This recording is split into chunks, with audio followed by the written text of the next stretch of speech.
Oconee State Park lies in the westernmost county in South Carolina, in the foothills of the Blue Ridge Mountains. The word Oconee comes from the Cherokee language and means water eyes of the hills for its many beautiful waterfalls.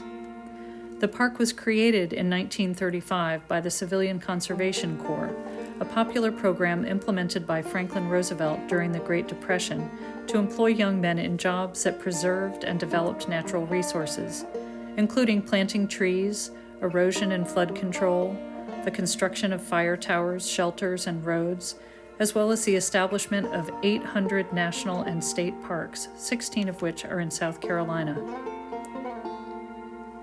At Oconee State Park, there is a monument to the men of the Corps, as well as several informative signs documenting the history of the buildings there.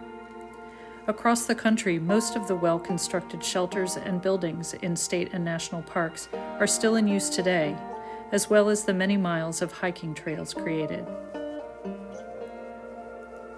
Over 3 million young men participated in the Corps over its 9-year history.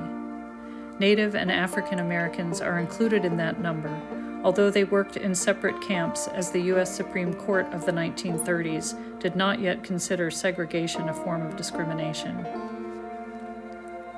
The program provided food, shelter in CCC camps, clothing, and a wage that they were required to send most of home to their families, as well as skill development that made the men more employable once the program ended at the beginning of U.S. involvement in World War II. As more and more young men were conscripted for military service, Congress defunded the program in order to focus on the war effort. Little known is the use of some Civilian Conservation Corps camps during the war to house conscientious objectors who were assigned work duty there. A darker wartime use of some of the remaining CCC barrack sites was as internment camps for German, Italian, and Japanese citizens during the war. The most enduring legacy of the Civilian Conservation Corps lies mainly in the fostering of public appreciation for the abundance of natural beauty around us, and the beginning of a greater emphasis on public policies that would protect and conserve the land.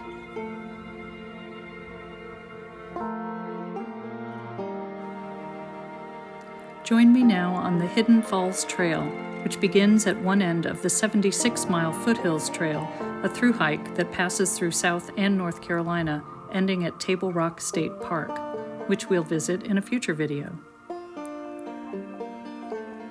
Enjoy the autumn scenery and waterfalls of beautiful Oconee State Park.